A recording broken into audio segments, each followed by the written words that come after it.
Today on Investigate TV Plus, There's a vehicle that's been catch on fire. when seconds matter, help can now come from above. Come out! Come out! Come here! Give me your hand! We reveal how drone programs are taking off among first responders. I can't put a number on how many lives have and will be saved by this technology that has become a critical part of our workflow.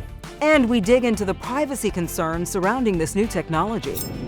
Plus, a sinister scheme exploits children online. Oftentimes the parents really have no idea what's going on. We examine a growing crime that's already taken lives and share important steps to protect your family. Then, stitches of service. That's always important, to give back, to give more than you take. Meet the women spreading kindness through quilting. In-depth stories that inform and inspire. You're watching Investigate TV Plus. There's new help coming to police departments across the country, and it's not human. I'm Tisha Powell. And I'm Lee Zurich. It's called the Drone as First Responder Program, and it's growing as the tech proves it has life-saving capabilities, from finding at-risk missing children and adults to tracking down suspects in violent crimes. But some experts worry about the technology being used against citizens in ways that could hurt their privacy and their freedoms. Reporter Kristen Crowley hears from both sides of the issue about a rapidly expanding and sometimes controversial tool. It's a heart-stopping emergency. 322, we're smashing the back window, someone's still trapped inside. Hold on! Hey, give me your hand! That with only seconds to spare, I'm going! ends in a heroic rescue. You're gonna be okay, fire. Officers on the ground saved the driver's life. But before the man was pulled to safety, before the officers even got there, the rescue began There's a vehicle that's been catch on fire. in the sky. What is the address of the emergency? Apparently on Highway 5. They would have never got to him if they would have listened to what the community member directed them into, the location on the freeway. That's Roxana Kennedy, chief of police of Chula Vista, which in 2018 became the first police department in the country to launch the Drone as First Responder program. It works by allowing police departments to pre-position drones at multiple launch stations, as opposed to officers releasing the aircraft once they arrive on scene. We got the subject out of the vehicle. Kennedy says police did get to this call in time because the drone pilot saw exactly where to send them. She says the drones give police a tool in the sky to help officers on the ground handle emergencies like robberies, shootings, traffic crashes, and fires. I can't even imagine policing without the benefit of having drones. We use the keyboard and the mouse to fly it. Chula Vista let us tour its command center. Hey Daniel, we're all set for that test flight. And one of its drone launching pads, showing us how it all works.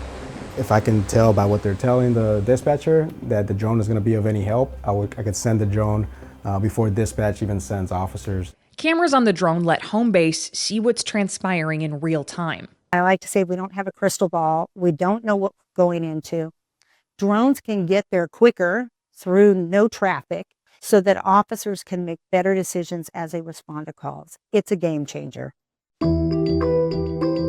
This, she says, is a perfect example. A 911 call comes in about a man recklessly waving a gun around. Chula Vista's drone beat the officers to the scene. And then he took the gun and he started putting it to his mouth. And I thought, oh no, we're going to watch this guy commit suicide right here. The man pulls the trigger, and the drone reveals it's not a gun, it's a lighter. If the drone hadn't been there, how would that response to that situation been different? It could have been deadly.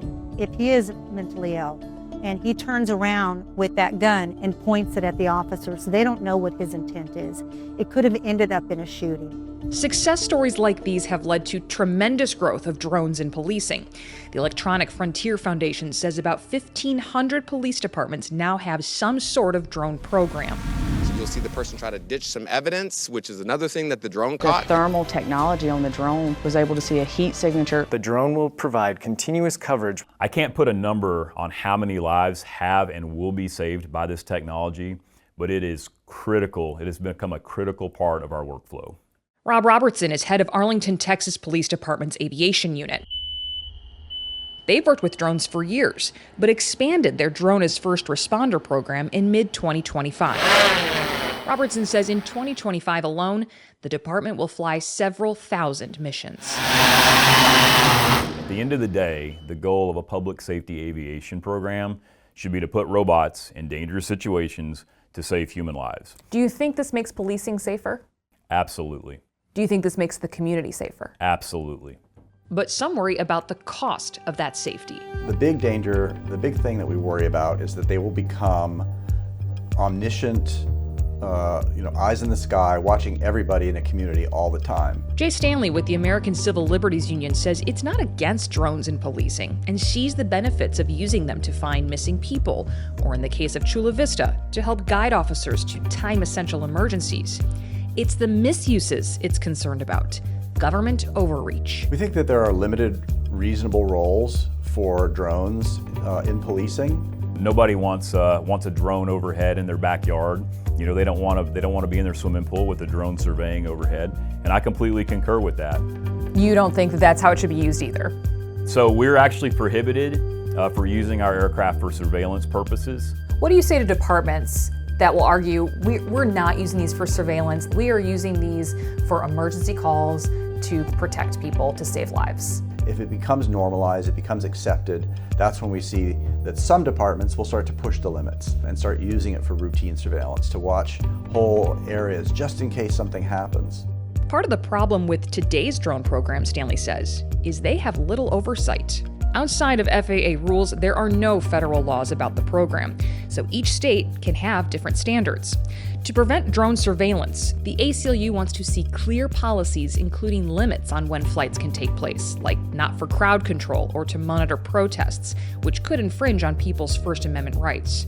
Stanley also says there needs to be clear transparency requirements about the video that's taken, that it's not recording on the way to a call. How do you prove to people we're not surveilling you? That's a great question, and that comes down to transparency. Both Chula Vista and Arlington have public flight paths for just that reason. And Robertson says his team makes a concerted effort to explain the program to everyone, including its youngest citizens. Before we ever flew one drone, we had a policy in place, we had worked with people. Any law enforcement agency that is going to start a program like this needs to do a lot of research, and the research needs to start with their community. And that's because without the support of the community, these drone programs could stay grounded. Stanley says that's what people watching this report need to remember, that they do have a say. Communities should look very closely at these kinds of programs and whether they are worth the cost. And if they decide to allow them, then they should put in place careful checks and balances on those programs to make sure that they don't turn into something bigger, that they don't become overwhelming, that they aren't misused. The video these drones record can be contentious. Chula Vista's drone program was at the center of a lawsuit stemming from a local newspaper's records request to see the video it recorded. In August 2025, the paper won its case to get access to the video. As for Arlington police, they have strict laws in Texas that only allow them to record footage on the scene of an incident or crime.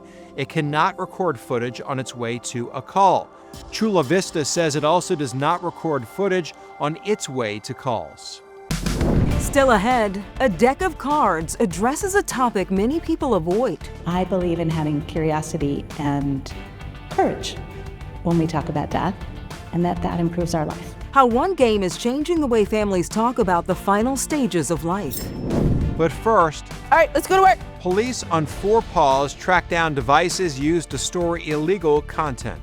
The scent is a chemical, and the chemical is only on devices that can either store or transmit data. We show you how law enforcement are taking down online criminals and ways to keep your family safe in a digital age.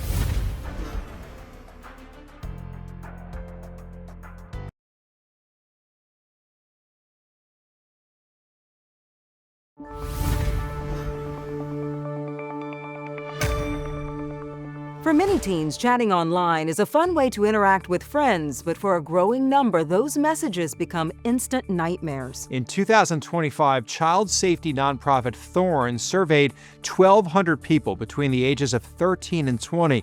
The results found 1 in 5 teens and young adults have experienced sextortion. According to the FBI, this typically starts with someone posing as a child or teen online to build a relationship and eventually coerce the young victim to send explicit content. The FBI says criminals then threaten to release the compromising content publicly unless the child pays a large sum of money. These kids at this vulnerable age of being adolescents, and even as young as 7 years old, really feel like they have no one to talk to and nowhere to turn and their life is over. Authorities say finding and prosecuting these predators can be difficult because the online nature means they can be anywhere in the world. But agents we spoke with say that doesn't deter them from getting justice for children. Reporter Ezra Kaplan shows us how one state is beefing up resources to combat sextortion. Most often, it starts with a conversation. Whether on Instagram or Roblox or Snapchat or Call of Duty or anywhere on the internet with a chat function. Someone there is pretending to be of like age or whatever, and so they start engaging and become a friend, and they ask for explicit images. And just like that, what started as a friendly chat has revealed itself as criminal behavior. Very quickly it turns to, now I need money. Or I'm going to now send all your pictures that you just sent me to your family and friends that I just took off of your Instagram. This is sextortion, and it's a crime that is disturbingly on the rise. Over the last 5 years, our number of cyber tips has increased dramatically. We now get over 10,000 a year. When we first started, I think the numbers were like 1,000. Mark Williamson leads Oregon's task force on internet crimes against children. How important are these digital forensics that you do? They're critical to almost every case in law enforcement these days involves at least a phone. And tracking down that electronic evidence can make all the difference. Let's go to work. Meet Flora, a dog who can sniff out those electronics. The scent is a chemical, and the chemical is only on devices that can either store or transmit data. That includes everything from a cell phone, a hard drive, even an SD card. We thought we'd put Flora's skills to the test. Let's see if she can find it. All right, let's go to work. Let's go to work. Seek, show me. Seek, show me. Yes, good girl, good girl. She's found devices that may have otherwise been missed on searches. As an investigation moves forward, it falls on law enforcement agents to break the news to parents about the crimes being committed against their own children. What do those conversations kind of look like? They're very uncomfortable. And oftentimes the parents really have no idea what's going on. Kids' lives have become so deeply online that experts say that parents have to do a better job knowing what is going on during screen time. We spoke with a child abuse expert who agrees monitoring online activity is important. Dr. Antonia Chiesa says what's also key is starting those conversations about boundaries early on. She says what's most important is for parents to use a calm and supportive approach while asking open-ended questions. Really let them know that you're a safe resource, and that if they have questions or if they find themselves like in a scary situation, like they stumble online to something worrisome, that you're a safe person to go to and tell so that they're not going to get in trouble. In 2025, Facebook's parent company Meta launched an online course designed to help teens recognize the signs of sextortion. We have a link with more information at InvestigateTV.com. Just search Teen Online Safety. Still ahead, patch by patch, a group of women sew love into every quilt. It takes patience. It takes a lot of patience. How they're warming laps and hearts across their community. But first, a growing profession aims to start what can be an uncomfortable conversation. When we just talk openly about death, unafraid, curious, sometimes awkward. Why she says talking about death can teach us a lot about life.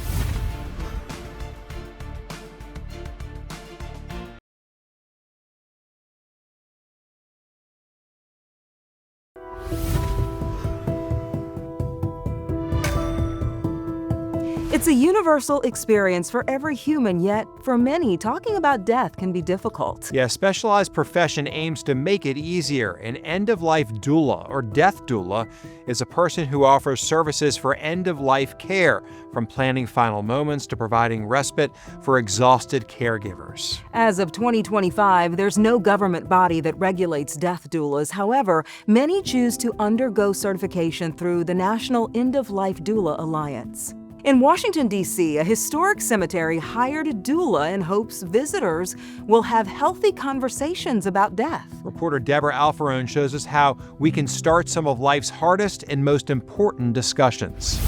Welcome to a final resting place like no other. Historic Congressional Cemetery in the heart of D.C. is a national landmark. More than 70,000 notable and everyday people are buried within its 35 acres, and it's considered the first to have a dedicated death doula. The greatest thing that I can do here at the cemetery is promote death positivity. And I walk around with people in the cemetery and we just talk openly about death. Unafraid, curious, sometimes awkward. Someone who has lost someone and is mourning might hear the words death positivity and say, what are you talking about? I agree. And I think at first, to hear death positivity could seem even disrespectful. I actually think that death positivity is about living better. Because what are we afraid of? When we turn that and we look at it as boundaries on our life that make life precious, we can feel better. We can feel more connected to the people we lose instead of rejecting their memory. Laura does her work in many ways. She holds regular events. One's called a death cafe. She has a few things she always sets out: tea, cookies, and this deck of cards. The death deck is a way to start conversations. And I recommend it to people. Bring it to Thanksgiving. At first, people will say, death? Oh, I don't want to do that. But you pull out one of these cards and you start talking and you learn things about the people that you care about and you start real conversations. Laura says these are conversations many people are uncomfortable bringing up until it's time or it's too late. Back here at the historic Congressional Cemetery, I have a question of my own. What advice do you give people for living? Slow down. I think we try to speed through everything. We try to speed through grief. We try to speed through happy moments. We hoard it. But you can't really be present if you're hoarding it. All the more reason to take a moment and appreciate the good side right now. The cost to hire a death doula can vary and depends on the services they provide. According to GoodRx, families can expect to pay between $25 and $100 per hour. As of December 2025, insurance does not cover death doulas. Still ahead, They are doing wonderful work. threading connections. Makes me feel like I'm passing on a craft. We introduce you to the quilters turning scrap fabric into works of art.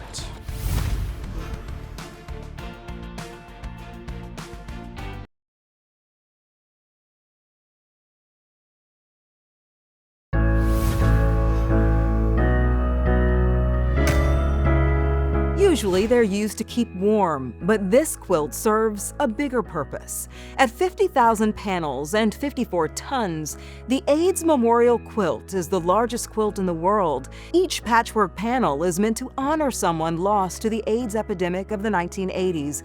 Patches from the quilt are on display at the National AIDS Memorial in San Francisco.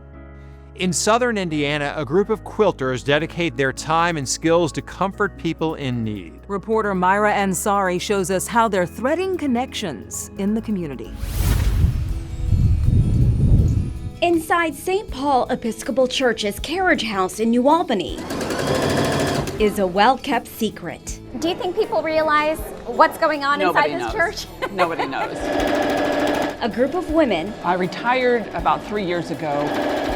Well, anybody is welcome. I wanted to have that heritage for my family of making quilts. Who make up the Southern Indiana Quilt Guild. And like I said, I am a terrible seamstress, and nothing is pretty and straight. It takes patience. Takes a lot of patience. They keep on telling me just keep on doing it. That's where spray starch comes in. With fabric, thread, machines, And done. and a mission. The creation, putting the fabrics together, matching the colors. Without color, and your eye sees it better. That's always important, to give back, to give more than you take. A lot of these ladies have made hundreds of quilts, and they probably have enough. All their friends and family are well stocked. So they're sharing their talents with others. So I can finger press. Sure. It's just a good thing to do. The Southern Indiana Quilt Guild makes things like quilts, bibs, tote bags, aprons for organizations in need. It just makes me feel like I'm giving back to the world. Some of the charities we give to, we try to get them to come in once a year and talk about their work, and that kind of brings it to our heart to know where the quilts go and how meaningful they are. Places that help people with addiction recovery, new babies and moms, hospitals and seniors. A lot of wheelchair blankets, you don't think about it, but most throws you buy are going to get tangled in the wheels and cause problems. So we can make them to their size and their specifications. It can take weeks to months to make a quilt. When it comes together, it's like a piece of art. The shapes, the styles, the patterns are truly unique. It makes me feel like I'm passing on a craft. For the group, They are doing wonderful work. it's a way to socialize, learn, and pass on something they made with love. We're also privileged, so many of us, and have a house full of blankets that we fight over on our couch. So it's somebody else's turn to take some of our time and talent and share that and let them wrap up and be warm in it. So true that a good quilt is a work of art. Yeah, and so pretty. You know, I sew, Yes. but I've never made a quilt. Never made a quilt? I'll You have try to it. make a quilt. Inspired by that I story, am. right? Yes. Well, that's it for us on Investigate TV Plus. I'm Tisha Powell. And I'm Lee Zurich. Thanks for watching.